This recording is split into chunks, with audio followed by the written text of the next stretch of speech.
collaboration with the Cyprus Mail. This is the Cyprus News Digest with Rosie Haralambous.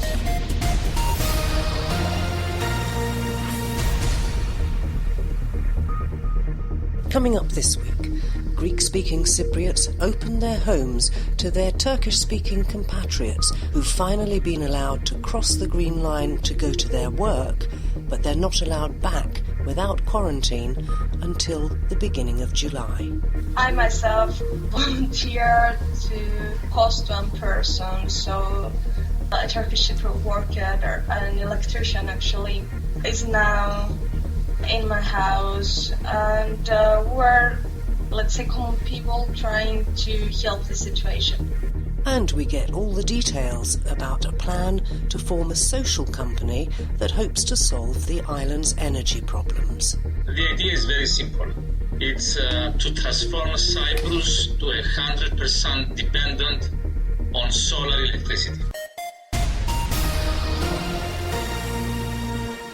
Earlier this week, Turkish Cypriots finally got permission to cross over to the Republic of Cyprus for their work. Now, I think the number is some 1,500 Turkish Cypriots who live in the north but work in the south.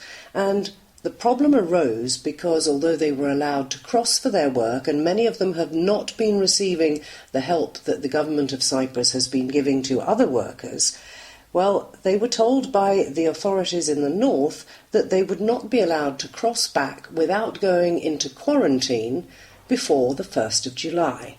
That meant several of them travelled over the crossing point earlier this week in their cars, laden with bedding, pots and pans, and anything else that a homeless person might need to manage for almost a month. Well, a lot of Greek Cypriots came to the rescue, among them Andri Antoniou, who answered a call by a friend of hers who said, "Why on earth aren't we offering accommodation? We've all got spare rooms. We can help these people." Andri, pick up the story for me. All right, sure. What happened is that we have been informed that this is going to start and Turkish Cypriots going to pass the checkpoints and we'll have no accommodation. And this may lead to people sleeping in their cars and so on. That was observed, of course. So what we started is that we were trying to reach people to accommodate the workers.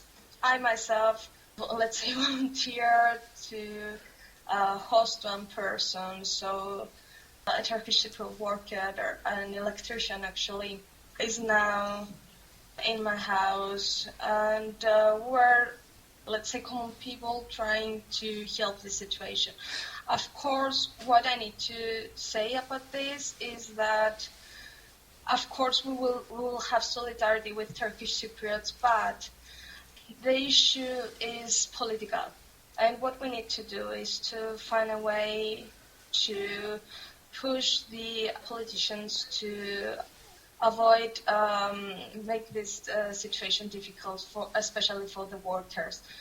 In the beginning, we had, and now it's only the beginning, and we try as friends to accommodate the needs of every person who contacts us, but I think this should be a more, let's say, permanent and radical thing. I think it should stop from where it started. Well, it does seem very odd to me, Andri, that airports are opening and yet the people who are living on the other half of our island are being discriminated against. But let's leave that political aspect aside for a moment. What does your guest say to you? Was he surprised? How did you get in touch? A lot of this was coordinated, I think, on social media. So how did you find your guest and what was his response? Yes, indeed, the contact was through social media. The person who contacted this initiative was asking for a place to stay, or if there's any way possible that we could help. And when I was contacted by the initiative, I said, of course, we could help. But the thing is that the Turkish Cypriot, the person itself, he felt a bit insecure in the beginning. Not a bit, actually. I mean, living in your car for so many days. And then, again, if we did find a solution, and we did. I mean, we did find a solution. But, again, it's another person's house, and it's not the easiest thing in the world. I mean, living in another house with people you don't know, and they feel insecure. I mean... Well, that's understandable, but I presume that if he's going to stay with you until July, unless the regulations change, chances are you'll become friends. Of course we will. We have been trying since yesterday when he came. But, again, what happens among us, I mean, the people, is not enough. Of course we will show solidarity, of course we will help Turkish Cypriots as much as we can, but this is not enough for me. The issue is political and it needs to be solved by politicians. We've been waiting a very long time for that to happen. The great thing, I think, is that in these rather dismal times, this is an uplifting story that shows that Cypriots can live together, are willing to live together and are willing to help each other. That's what I got out of this story. Andrew, congratulations for stepping forward to help your compatriots. And what's the name of your guest? Dervish. Dervish. Say hello from me and wish him all the best until he can go back and see his family again at the beginning of July or hopefully sooner. Thanks for joining me. Thank you, Artem.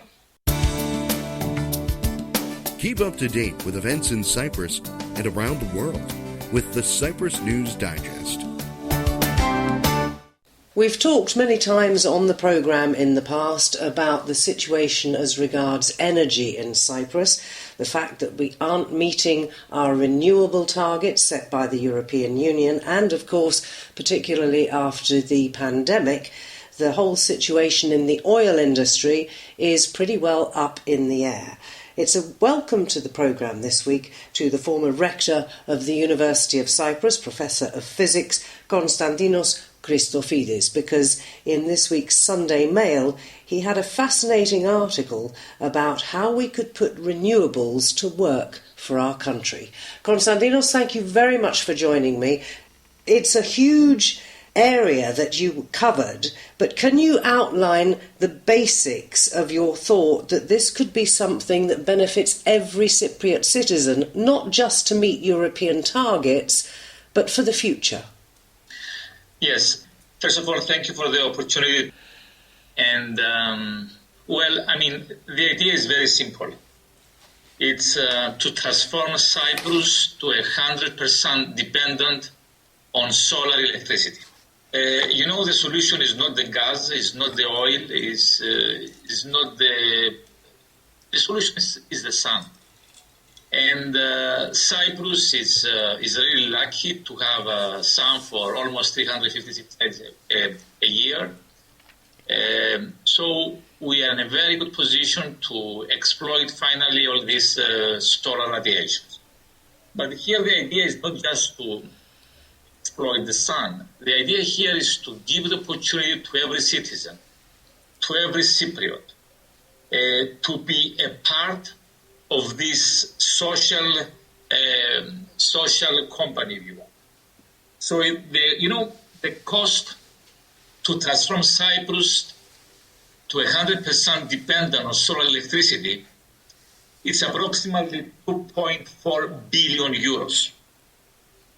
So now imagine the 875,000 Cypriots to invest 3,000 euro each one for this social green Cyprus 2025 company. So what it means? It means that everyone can participate. Sun belongs to everyone. So this is the message of this social company, if you want. And of course, when I say everyone, I mean everyone. From 0 year to 120 old years of people, We have to just stop there. Let me just interrupt there, Konstantinos. There are quite a lot of people on the poverty line in Cyprus who wouldn't consider investing 3,000 because they haven't got it. They can hardly put food on the table. What about them if you take them out of the equation? Good question. Good question. But, exactly this is the idea. It is also to give the opportunity to these people to be part of this program, of this project. But, banks today in Cyprus, they have, like tens of billions. And that they can't really, invest them, they can't give loans because of the situation. So imagine now, I already discussed with many banks, the banks are ready to invest, they're ready to give loans to these people, approximately 3,000 euros to everyone, to invest in this project, because for them, there is zero risk. Why there is zero risk? Because these people, they will take the loan of 3,000 euros. Imagine, for example, a family of 5 people. They will get 15,000 euros for the bank, but they will be obliged for the first 5-6 years.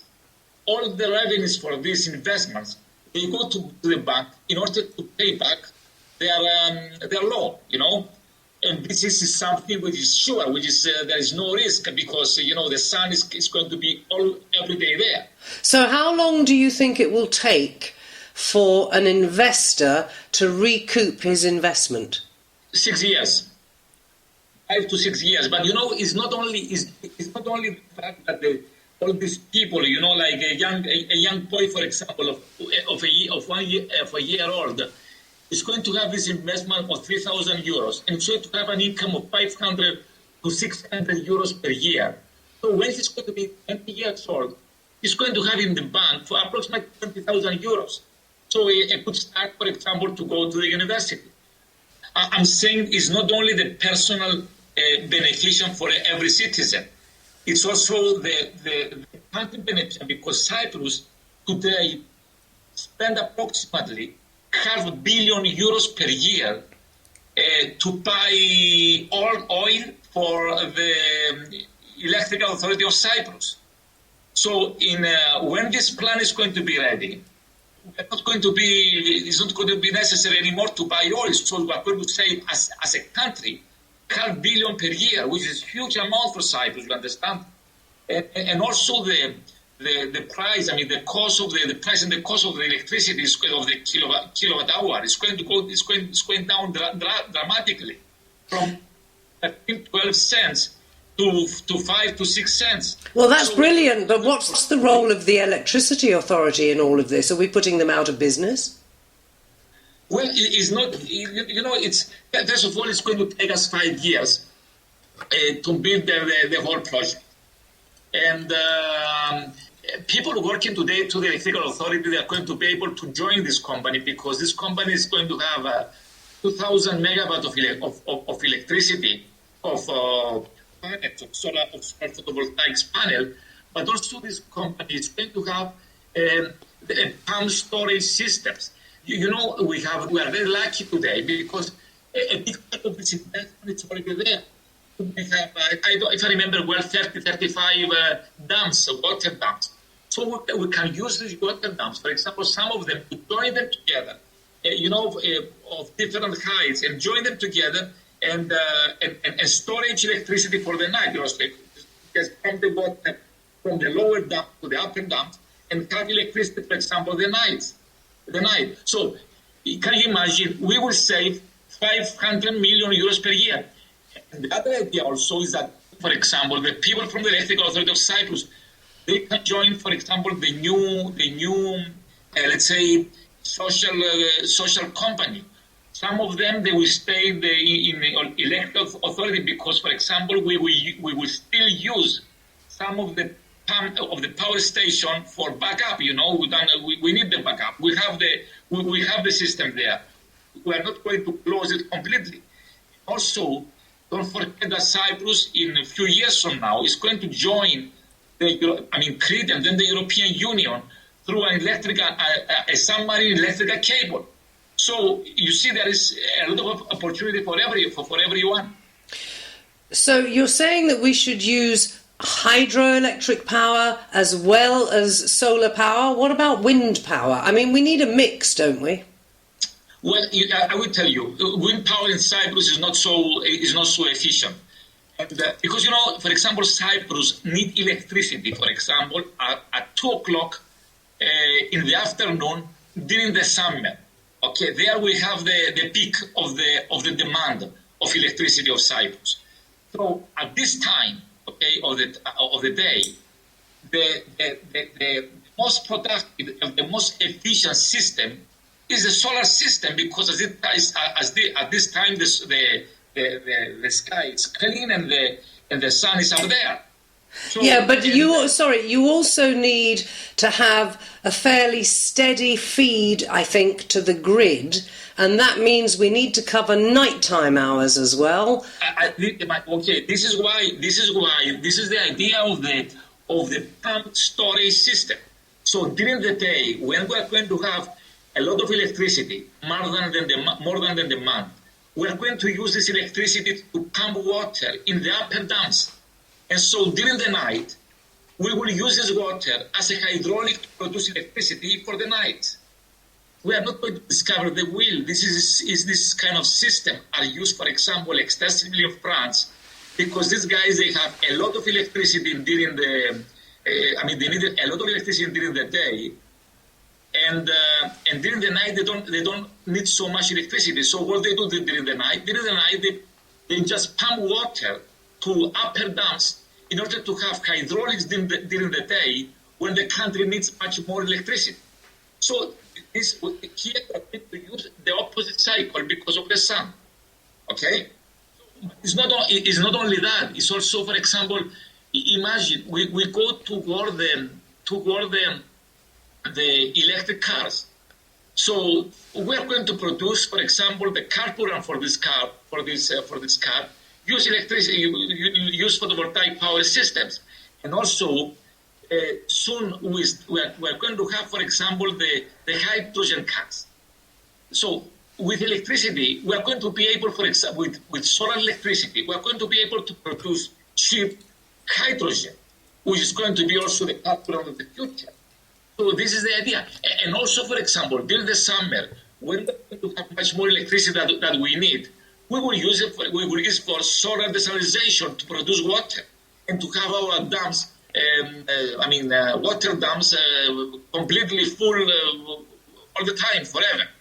So you reckon we can make more electricity than we need in this method?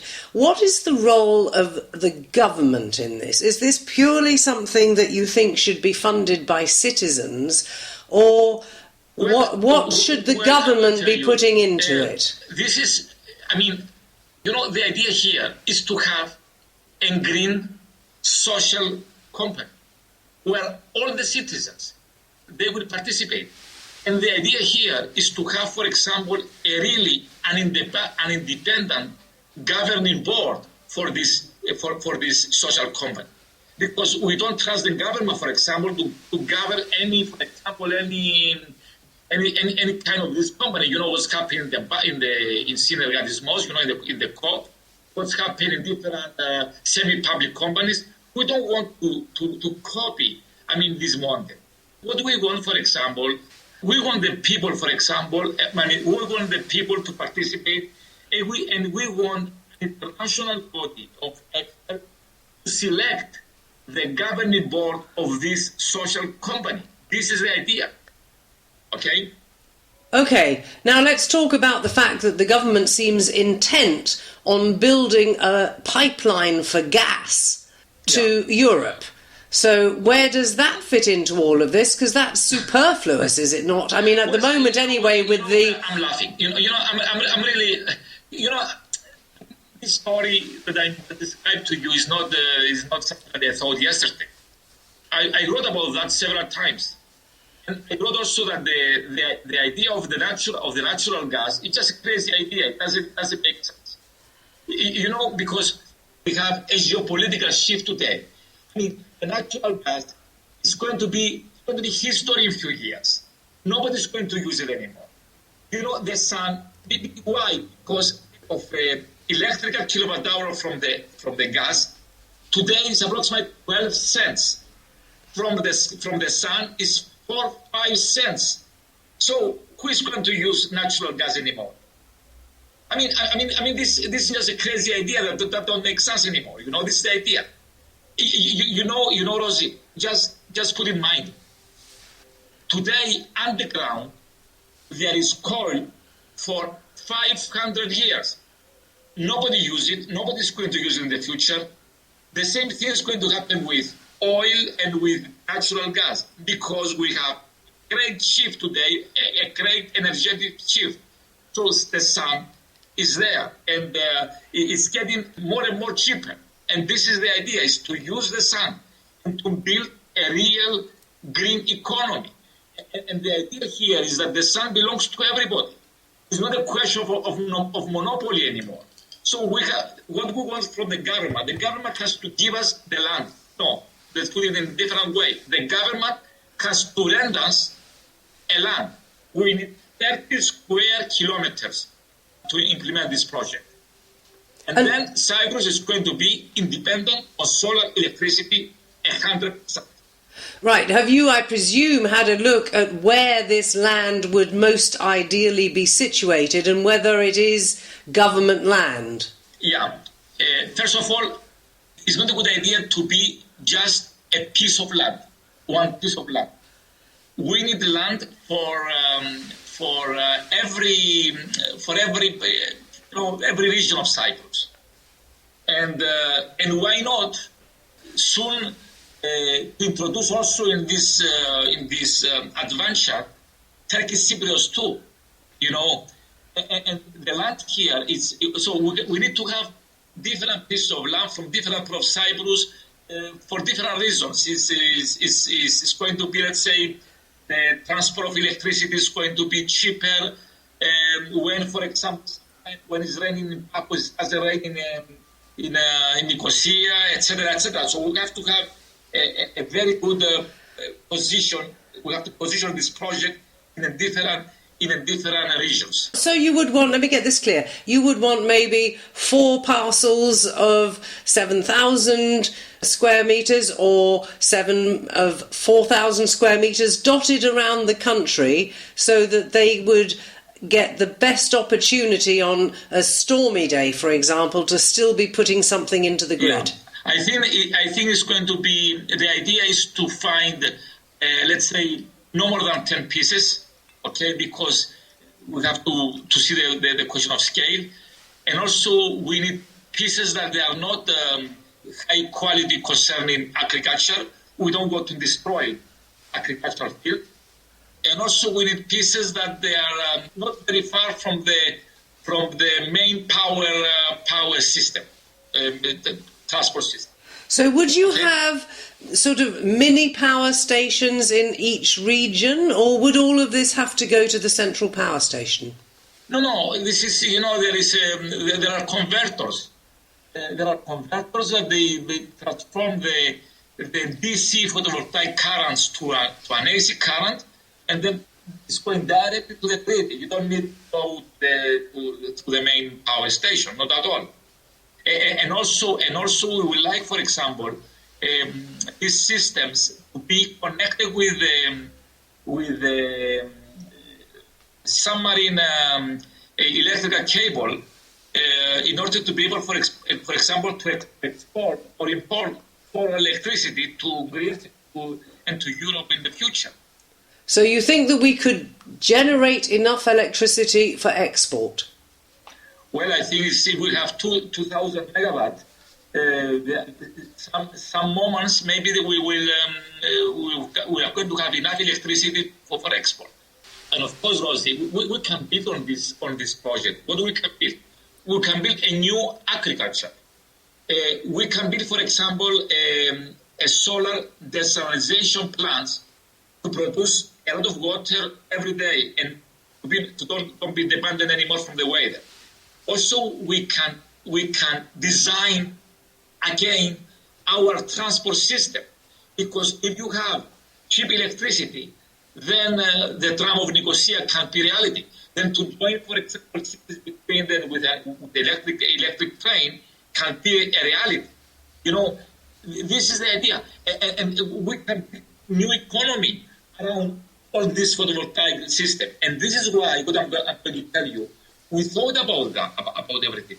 And the idea here, and this project is the first project among a lot of other projects to be published soon, how we can be around this project to transform Cyprus to a green island. Well, I think it's something that a lot of people are thinking about these days because we keep paying fines to the European Union for not meeting targets. I'm just wondering, what about the whole cost of implementing all of this and building the photovoltaic parks and the storage systems and so on? Would all of that be covered by the initial €3,000 per citizen input? You know, the cost is 2.4 billion euros, which means something less than 3,000 per citizen.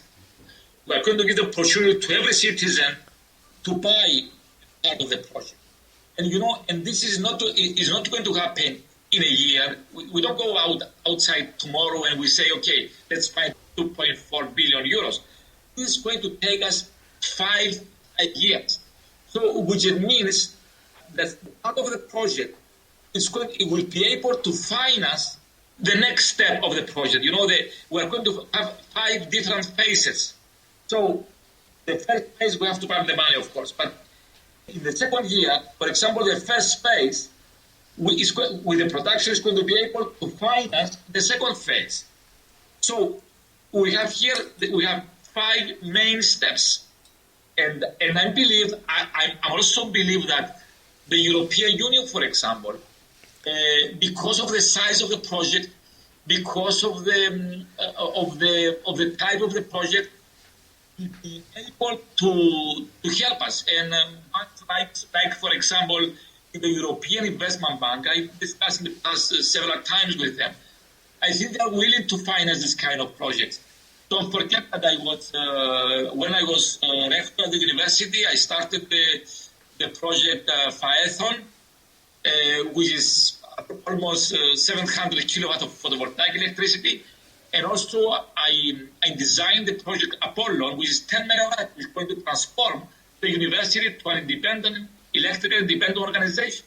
Well, I presume there's also structural funding available from the European Union, and if there is input from the European Investment Bank and the EU structural funding, would that cut the citizens' contribution in some way? Well, look, here there are different economical questions that we have to discuss with the bank, the local banks, but also the European Investment Bank and also the Commission. But believe me, we'll discuss. And what we do, we are not going to wait the government to implement this project. Soon we are going to form this public social company, and we will try to implement the project. And believe me, we have many supporters to that. And in Cyprus, but also abroad. So where can people who've heard this and are interested or their curiosity is piqued find out more? Is there somewhere online they can go to read what exactly it is you're proposing and how they could get involved? Yes, soon we are going to have in our webpage of our movement, social movement, you know, also New Wave, you know, Neotima Ialli Kipros. Very soon we are going to have a whole chapter about that. And we are going to try to bring people together, and we are really very optimistic that it's going to happen because, you know, this article was, for example, read a lot, and especially the article in Philadelphos in Greek also was read a lot, and I got many messages, many emails, many messages, many calls, and I'm absolutely sure that soon we are going to be able to start the implementation of the project. I mean, this is the idea. Can you imagine Cyprus will become the first country in the world 100% dependent on solar electricity? This is the challenge. So if you want to find out more, look for Neokyma, that's Neokyma. You'll find it if you Google it. There are lots of different plans afoot there. Our thanks to the former rector of the University of Cyprus, Professor of Physics there, Konstantinos Christofidis.